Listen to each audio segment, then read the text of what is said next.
కష్టాలను ఎలా అధిగమించాలి, నిద్రలేమి సమస్యను ఎలా నివారించుకోవాలి, చాలినంత నిద్ర కోసం ఎలాంటి జాగ్రత్తలు తీసుకోవాలి, సుఖ నిద్ర కోసం ఏం చేయాలి మొదలైన వివరాల గురించి ఇప్పుడు తెలుసుకుందాం.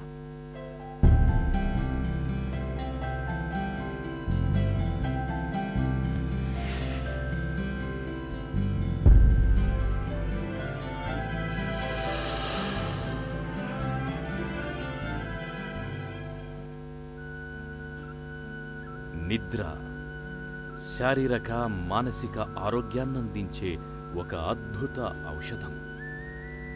అలాంటి నిద్రను దూరం చేసే స్లీప్ అప్నియా లాంటి సమస్యలున్నప్పుడు దాని వెనకనున్న కారణాలను ముందుగా మనం గుర్తించాలి. ఆ తరువాత సాధ్యమైనంత వరకు జీవనశైలి మార్పుల ద్వారా సమస్యను పరిష్కరించుకునేందుకు ప్రయత్నించాలి. ముఖ్యంగా స్థూలకాయం ఉంటే బరువును గణనీయంగా తగ్గించుకోవాలి. అలాగే పొగ తాగడం, మద్యపానం లాంటి అలవాట్లుంటే వాటిని మానేయాలి. ముక్కులో శ్వాసకు సంబంధించి ఏవైనా అడ్డంకులుంటే వాటిని తొలగించుకోవాలి. నిత్యం వ్యాయామం చెయ్యాలి. ప్రాణాయామం చేయడం వల్ల కూడా శ్వాస మార్గం చక్కగా ఉంటుంది. ఇక నిద్రపోయే సమయంలో వెల్లకిలా కాకుండా పక్కకు తిరిగి గాని లేదా బోర్లా గాని పడుకోవడం మంచిది అంటారు డాక్టర్లు.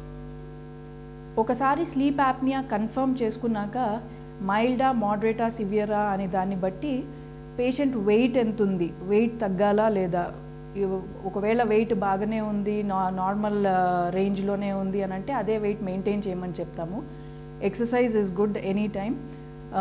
దాని తర్వాత next step depending on other conditions, for example heart problem ఉందా, డయాబెటీస్ ఉందా, హై బ్లడ్ ప్రెషర్ ఉందా, ఇవన్నీ కన్సిడర్ చేసి it can either be something called a CPAP machine అంటాము, పాజిటివ్ ఎయిర్వే థెరపీ అనమాట. They are different kinds of machines for that. అది ఏం చేస్తుందంటే, ఇప్పుడు స్లీప్ యాప్నియా అంటే mainly it's airway problem. So ఆ ఎయిర్వే కొలాప్స్ని అది కొలాప్స్ అవ్వకుండా చూస్తుంది. దానికి ఆక్సిజన్ సిలిండర్ కానీ ఆక్సిజన్ అటాచ్మెంట్స్ కానీ ఏమీ ఉండవండి. జస్ట్ ప్రెషర్ తోటి ఎయిర్వే ఓపెన్ పెడుతుంది. మనము the machine doesn't breathe for us, patient himself initiates the breath. బ్రీదింగ్ని ప్రెషర్ తోటి ఎయిర్వే ఓపెన్ పెట్టేటట్టు చూస్తుంది అది ఆ మెషిన్. అదొకటి. Surgery, young patient, CPAP tolerate చేయలేని patient, mild or to moderate sleep apnoea ఉండే పేషెంట్, వీళ్ళు కొద్దిగా క్యాండిడేట్స్ అనమాట. అనాటమీ ఇవన్నీ చూసి ఫర్దర్గా క్యాండిడేట్సా కాదా అని డిసైడ్ చేస్తాము. యూజువల్గా సర్జరీ అంటే ఏముంటుందంటే, ఫర్ ఎగ్జాంపుల్ మనకి సెప్టమ్ ఏదైతే ఉంటుందో మన నోజ్ మధ్యలో ఉండేది, అది డీవియేటెడ్గా ఉంటుంది కొంతమందిలో. సో అది కరెక్ట్ చేయాలా, అవసరం లేదా. అలాగే టాన్సిల్స్ పెద్దగా ఉండడము, లేదా ఈ ఎయిర్వేలో స్పేస్ లేకపోవడము, ఆ స్పేస్ని పెద్దది చేయడము, దాన్ని ఆ సర్జరీని యువిలో పెలాటోఫారింజియోప్లాస్టీ అంటారు. అది పెద్ద చేయడము. బేస్ ఆఫ్ టంగ్ ఉంటుంది, కొంతమందిలో టంగ్ పెద్దగా ఉంటుంది. సో ఆ టంగ్ సైజ్ని రెడ్యూస్ చేయడము, టంగ్ రిడక్షన్ సర్జరీ అంటాము. ఇవి సర్జరీ డిఫరెంట్. మ్యాండిబుల్, కొంతమంది జా చిన్నగా ఉంటుంది, వెనక్కుండి చిన్నగా ఉంటుంది, ప్రోగ్నాథిజం, మైక్రోగ్నాథిజం అంటాము.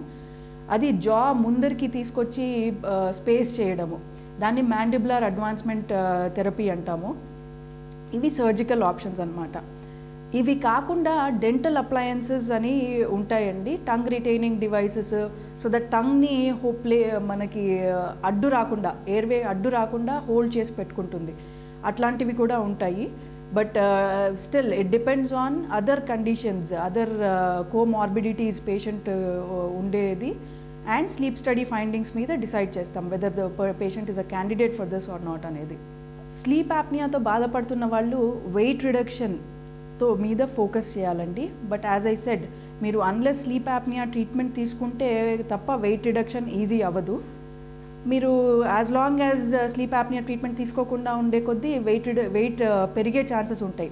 What I mean to say is, sleep apnoea ఉండే పేషెంట్స్ ఎక్సర్సైజ్ టాలరెన్స్ తక్కువ ఉంటుంది, వాళ్ళ బేసల్ మెటబాలిజం తక్కువ ఉంటుంది. సో దానివల్ల మీరు ఎంత ఎఫర్ట్ పెట్టినా కానీ 1 hour ఎక్సర్సైజ్ చేసినా, 2 hours ఎక్సర్సైజ్ చేసినా అంత రిజల్ట్ కనపడకపోవచ్చు. సో ఎక్సర్సైజ్ ఒకటి చేయాల్సింది ఉంటుంది, ఆల్కహాల్ అవాయిడ్ చేయాల్సింది ఉంటుంది, సెడేటివ్స్ నిద్ర మాత్రలు అవాయిడ్ చేయాల్సింది ఉంటుంది, డిన్నర్ ఇది అందరికీ వర్తిస్తుంది, జస్ట్ స్లీప్ యాప్నియా పేషెంట్స్ కాదు, అందరికీ వర్తిస్తుంది. Dinner at least 3 hours before bed time చేయాలి. సో దట్ మనము హెవీగా తినేసి పడుకుంటే ద స్టమక్ లంగ్స్ మీద ప్రెషర్ ఎక్కువ ఉంటుంది, ఇంట్రాథొరాసిక్ ప్రెషర్ పెరుగుతుంది. సో కొలాప్సిబిలిటీ ఆఫ్ ఎయిర్వే ఇంకా ఎక్కువ అవుతుంది. So general sleep hygiene, good sleep hygiene rules అని కొన్ని ఉంటాయండి. ఇవి పిల్లల నుంచి పెద్దవాళ్ళ వరకు పాటించవచ్చు.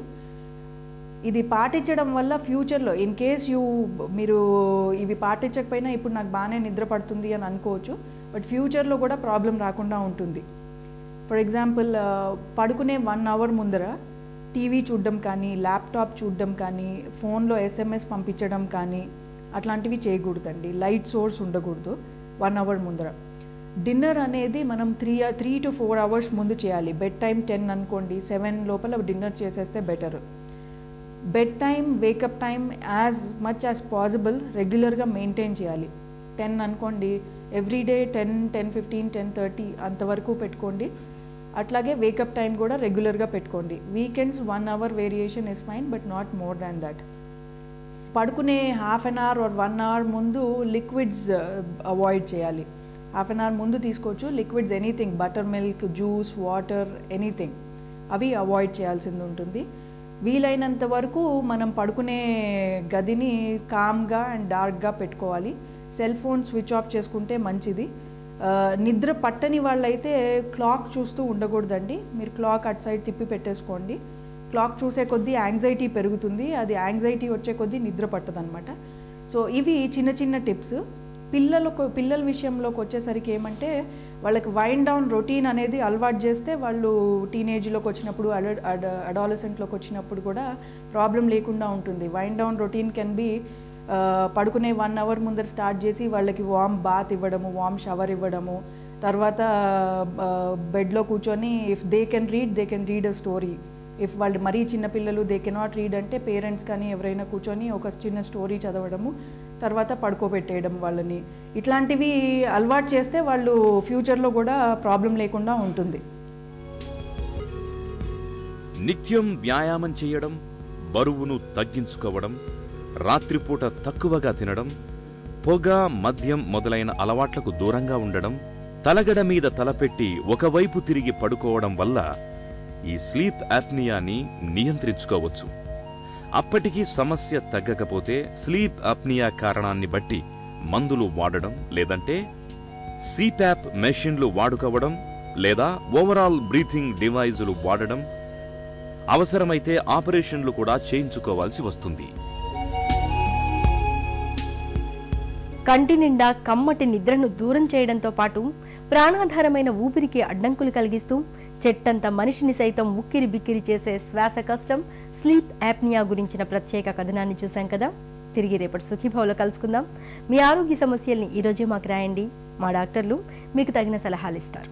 మా చిరునామా Sukhibhava, ETV 2, Ramoji film city, Hyderabad 501512, లేదా sukhibhava@etv.co.in కు మెయిల్ చేయండి.